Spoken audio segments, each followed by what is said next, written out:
जिसने मकान पे कब्जा किया हुआ है वो तो चाहेगा ही, जो हत्यारा है वो तो चाहेगा ही कि उसका मकान सुरक्षित रहे। वो साम दाम दंड में तो लगाएगा ही लगाएगा। अगर इस तरह का काम हो रहा है तो ये बहुत ही निंदनीय है। हम सब लोग इसकी निंदा करते हैं, इसकी भर्त्सना करते हैं।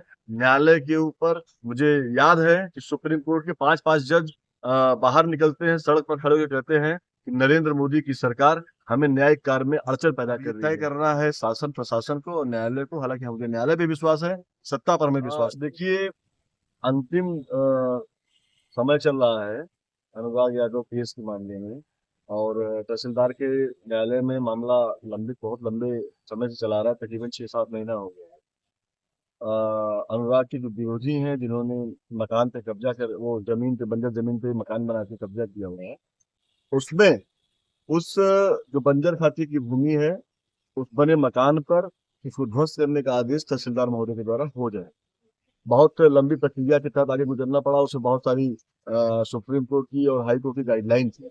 उस प्रक्रिया के तहत धीरे धीरे कानूनी प्रक्रिया के तहत आज हम लोग अंतिम दौर में हैं। कई बार हम देखते चले आए, कंडोलेंस वगैरह हो जाता है, प्रस्ताव आ जाता है, तारीख अब पड़ जाती ये है। अधिवक्ता संघ में और अधिवक्ता के द्वारा अगर कोई दुर्घटना भगवान करे न हो और कोई ऐसी आपदा और विपदा ना आ जाए जिससे कि कंडोलेंस या हड़ताल की नौबत रहे, ऐसा कुछ होता भी है तो बहुत लंबी तारीख नहीं जाएगी, 25 हो जाएगा, 26 हो जाएगा, उससे ज्यादा नहीं जाएगा, क्योंकि कानूनी प्रक्रिया के तहत ही चलना पड़ेगा। अगर हम कानूनी प्रक्रिया के थोड़ा इतर भी जाएंगे तो निश्चित रूप से, जैसे क्या हुआ कि दरखास्त पे दरखास्त पड़ती गई और उसमें डेट पे डेट पड़ती गई, तो जो विरोधी है, जिसने मकान पे कब्जा किया हुआ है, वो तो चाहेगा ही, जो हत्यारा है वो तो चाहेगा ही कि उसका मकान सुरक्षित रहे। वो साम दाम दंड में तो लगाएगा ही लगाएगा और उसके अधिवक्ता लगाएंगे, लेकिन उससे विचलित होने की जरूरत नहीं है। और एक चीज मैं आपको और आपके सारे दर्शकों को यह बताना चाहता हूं कि कानून के ऊपर विश्वास रखिए।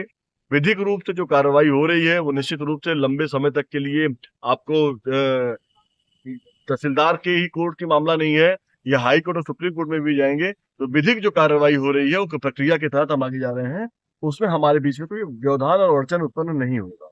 मतलब ये मान के चलें कि हाँ, इस महीने में संभवतः जो है फाइनल हो जाएगा और कुछ एक मरहम जो है जख्मों पे लगेगा परिवार के। बिल्कुल मरहम लगना चाहिए। मरहम लगाने के लिए पूरा जौनपुर ही नहीं, उत्तर प्रदेश ही नहीं, पूरा देश अनुराग के परिवार के साथ खड़ा था। हम सबकी संवेदनाएं अनुराग के परिवार के साथ हैं। हम सब चाहते हैं कि अनुराग को न्याय मिले। अनुराग का परिवार जिस जिस पीड़ा से गुजर रहा है उस पीड़ा का एहसास हम सबको है। इसलिए हम सब अधिवक्ता एकजुट होकर अनुराग की लड़ाई को मजबूती के साथ लड़ रहे हैं और आगे भी भविष्य में हम लोग लड़ते रहेंगे।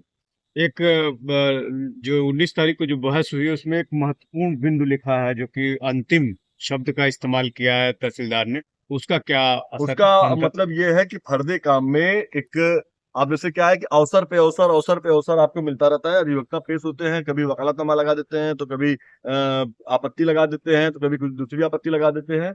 अभी जो ये आपत्ति इन्होंने लगाया हुआ है, जिसमें थोड़ा सा विलंब हुआ है, कि जो राजस्व की टीम ने जो उसका नाप किया हुआ है, उसके ऊपर उन्होंने प्रश्नवाचक चिन्ह लगाया हुआ है।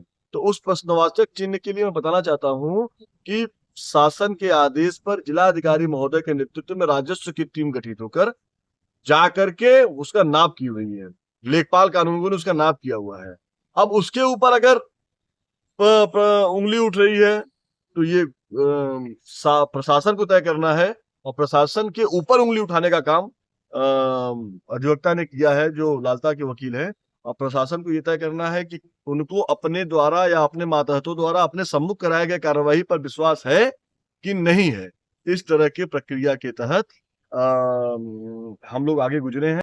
तो आपको अंतिम अवसर दिया गया है, अब उससे ज्यादा आपको अवसर नहीं दिया जाएगा। जो ये फर्दे काम में लिख गया है, इसलिए थोड़ा एक विश्वास भी है और थोड़ा एक धैर्यता भी है। जिस तरह से इंद्रावती ने प्रार्थना पत्र दिया था, जो लालता की पत्नी है, और ये मांग किया था चौहद्दी की कि हमने जहाँ पे कब्जा किया है उसकी चौहद्दी दे, तो कहीं ना कहीं उसके प्रार्थना पत्र से ये लग गया था कि हाँ, उन्होंने ये मान लिया कि उन्होंने सरकारी जमीन पे कब्जा किया है। मैं बिल्कुल वही बात कर रहा हूँ कि देखिए, ये कानूनी अड़चन होती है। एक किसी भी मुकदमे को आप 5 साल, 10 साल, 15 साल चला सकते हैं, और किसी भी मुकदमे का आप निस्तारण 15 दिन के अंदर भी कर सकते हैं। तो ये कानूनी प्रक्रिया है। एक पन्ने पे आप कुछ भी लिखिए और उसको आप बढ़ाते रहिए, लेकिन कानून और विधिक रूप से आपको बहुत लंबा सफलता नहीं मिल सकता है। तो निश्चित तौर पे सब लोग अनुराग के साथ हैं और अनुराग के मुकदमे में कबरुद्दीनपुर मामला निश्चित रूप से ये हाईलाइट है और इसमें आप सब लोग जो है अनुराग को न्याय दिलाने के सभी पत्रकार लोग आप सब लोगों ने बहुत मेहनत की है और आपको सफलता निश्चित तौर पे मिलेगी। वो जो बंजर खाते की जमीन है उस पर बना मकान जरूर कीजिएगा। अच्छा, एक चीज और, इसमें जो तत्काल इस तरह जघन्य हत्याकांड में जिसमें पूरा प्रदेश देश न्याय मांग रहा है, उसमें जो योगी सरकार न्याय की मूर्ति बने बैठे हैं, उसमें ये होना चाहिए था कि बहुत पहले ही ये बुलडोजर कार्रवाई हो जानी चाहिए थी। बुलडोजर की कार्रवाई कराने का जिस तरह से प्रक्रिया बहुत तेजी से चला और जिस तरह से उसके मकान पर जाके तत्काल प्रभाव से चस्पा कर दिया गया कि बंजर खाते की भूमि है और इसको ध्वस्त करेंगे, ऐसा क्या हो जाता है कि अब वो मामला 6 महीने लंबी चला जाता है। तो कहीं ना कहीं से योगी सरकार के शासन के ऊपर प्रश्नवाचक चिन्ह जो है वो लग रहा है कि क्या सत्ता के दबाव में या भारतीय जनता पार्टी के नेताओं के दबाव में जो न्यायालय का काम है वो बाधित तो नहीं हो रहा है। अगर इस तरह का काम हो रहा है तो ये बहुत ही निंदनीय है। हम सब लोग इसकी निंदा करते हैं, इसकी भर्त्सना करते हैं। न्यायालय के ऊपर मुझे याद है कि सुप्रीम कोर्ट के 5-5 जज बाहर निकलते हैं, सड़क पर खड़े होकर कहते हैं कि नरेंद्र मोदी की सरकार हमें न्यायिक कार्य में अड़चन पैदा कर रही है, लोकतंत्र का गला घोटने का काम कर रही है, लोकतंत्र की हत्या करना चाहती है। तो जब सुप्रीम कोर्ट के जज इस बात को कह रहे हैं तो निश्चित तौर पे मुझे पूरा भी ये विश्वास है कि निचली अदालतों पर भी भारतीय जनता पार्टी के नेता और उसके जो कार्यकर्ता हैं या उसकी सरकार है वो सब लोग उसमें संलिप्त हैं। अनुराग एक खिलाड़ी था, बच्चा था, उसकी गला काट कर हत्या कर दी गई। वहां पर राजनीति नहीं होना चाहिए, वहां पर अपने संरक्षण में अपराधियों को संरक्षण देने का काम भारतीय जनता पार्टी को नहीं करना चाहिए। निश्चित तौर पे अनुराग को न्याय दिलाने के लिए सबको एक साथ एक मंच पे आना चाहिए।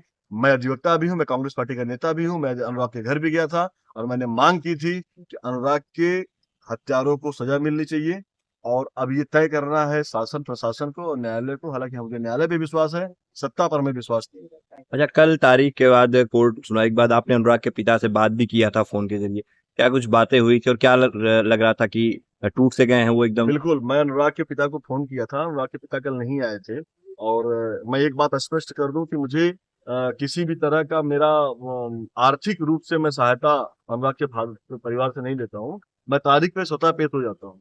तो मैंने कल फोन किया था और मैंने कहा कि उन्होंने कहा कि मैंने अपने बेटे की अस्थियां विसर्जित कर दी है और मुझे बहुत तकलीफ है, मुझे नहीं लगता कि मुझे न्याय मिल पाएगा। तो मैंने उनसे सिर्फ इतना कहा कि संवैधानिक संस्थाओं पे, वैधिक विधिक कार्रवाई पे और देश की लोकतंत्र की व्यवस्था पे आपको विश्वास करना पड़ेगा और आपको अभी हारना नहीं है। हम सब लोग आपकी लड़ाई को लड़ रहे हैं और आप धैर्य रखिए, आपको सफलता मिलेगी, आपके बेटे को न्याय मिलेगा और न्याय मिलके ही रहेगा। हम सब उसको रोक नहीं पाएंगे।